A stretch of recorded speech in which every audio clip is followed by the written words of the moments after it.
Apa, kaixo, orain azalduko dizuet ikaslearen irtera profila definitzen dituzten 8 funtsezko konpetentziak. Bai?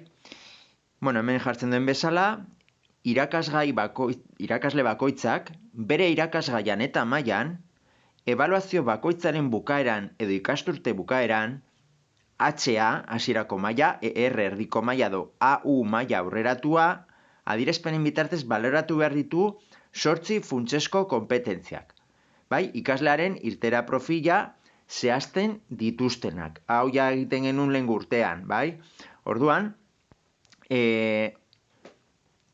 konpetentzia hauek deskribatzen dituzten deskriptore operatiboen arabera, bai? Hau da, funtsezko konpetentzia bakoitzak izango ditu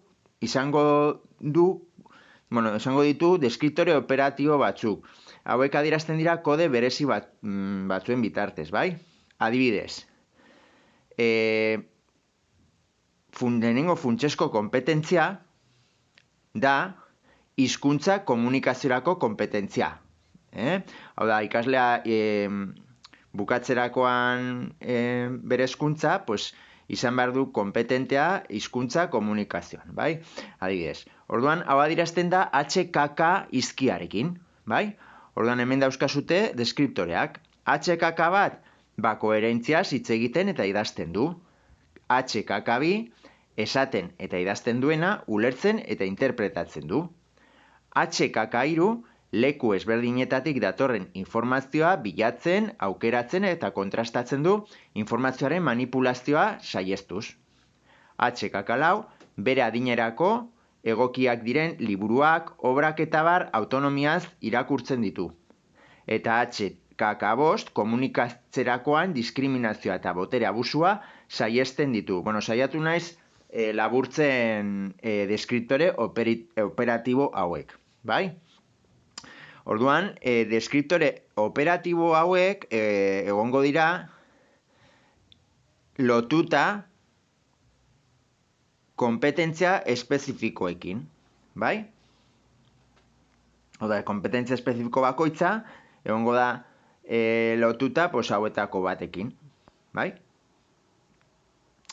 Gero daukagu bigarren funtsezko kompetentzia eleaniztasuna, KE izkiz. KE bat, lehenengo deskriptorea, egoki erabiltzen du hizkuntz bat edo gehiago. KE2, hizkuntza ezberdinen artean transferentziak egiten dituela, komunikatzeko estrategia bezala, eta KE3 gizarte aniztasun linguistiko eta kulturala errespetatzen dituela, bai? Gu, hoien arabera, esango dugu, ikaslea dela hasierako mailan dagoela, erdikoan edo aurreratuan, bai? Hirugarren funtsezko konpetentzia daukagu matematikarako eta zientzia eta teknologia ingenieriatzako konpetentzia. Hemen ditugu STEM bat, problemak ebazteko estrategia asko erabiltzen dituela, STEM bi, bere inguruan gertatzen diren fenomenoak ulertu eta bestei azaltzeko pentsamendu zientifikoa erabiltzen duela, STEM 3, proiektuak planteatzen eta garatzen dituela, aurretik proiektu hauen prototipo batzuk diseinatuz, sortuz eta ebaluatuz, STEM 4, prozesuen elementurik garrantzitsuena grafikoki taulen bitartez, diagramen bitartez eta eskematikoki interpretatzen eta transmititzen dituela, eta STEM 5, ingurunea babesteko eta osasun fisiko eta mentala bultzatzeko ekintzak egiten dituela. Gero daukagu laugarren funtsezko kompetentzia digitala. KD bat, interneten bilaketak egiten dituela, hauek egoki aukeratuz. KD2, bere ingurune digitala erabiltzen duela, tresna digital ezberdinen bidez eduki digitalak sortzeko. KD3, edukiak, datuak eta informazioa partekatuz komunikatzen dela.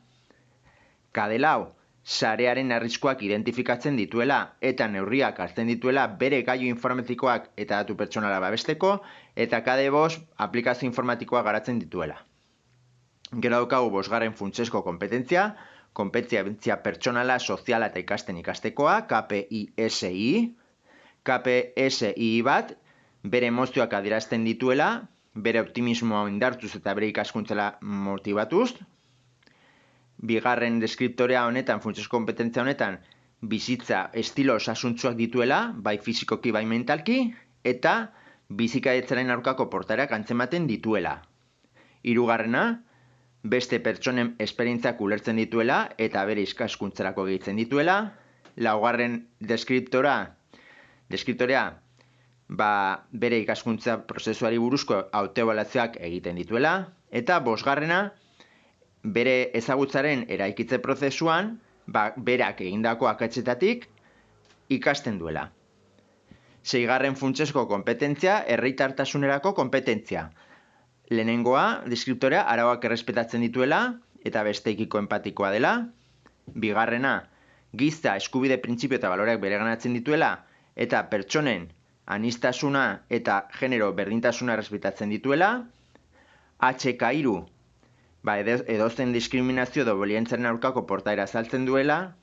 Eta laugarren kompetentzia, bizitza estilo arduratsua duela. Ekosozialki. Zazpigarren funtsezko kompetentzia, ekintzailetza kompetentzia. Lehenengo deskriptorea hemen, erronkak proposatzen dituela, eta ideia eta soluzio berritzaileak aurkezten dituela. Bigarren deskriptorea hemen funtsezko kompetentzia honetan, ekonomia eta finantzien oinarrizko elementuak ulertzen dituela. Hirugarrena, izango litzateke, ideien eta soluzioen sorkuntza prozesua garatzen duela. Eta azkeneko funtsezko kompetentzia daukagu kontzientzia eta adierazpen kulturalerako kompetentzia, KAKK. Hemen, lehenengo deskriptora hemen, ondare kulturala eta artistikoa ezagutzen eta estimatzen duela. Bigarren deskriptorea, ondarearen adierazpen artistiko eta kulturala garrantzitsua analizatzen dituela. Hirugarrena, ekoizpen kultural eta artistikoen bidez ideiak, iritziak, sentimenduak eta emozioak azaltzen dituela sormena garatuz. Eta laugarrena, ikus-entzunezko teknika, soinu eta gorputz teknikak eta teknika plastikoak erabiltzen dituela produktu artistikoak eta kulturalak sortzeko. Eta gogoratu, maila konkretu bateko, irakasgai bateko kompetentzia espezifiko bakoitza, dagozkion funtsezko kompetentziekin aurreko esplikatu ditugun deskriptore operatibo batzuen bidez lortzen dela. Eta gogoratu, kompetentzi espezifikoak erantzuten dio zer, nola eta zertarako galderei. Eta ebaluazio irizpideak erantzuten diola bakarrik zer eta nola galderei. Hau da funtsezko kompetentziei buruz jakin behar dezutena edo saiatu naiz esplikatzen pixka bat nola diren funtsezko kompetentzia hauek.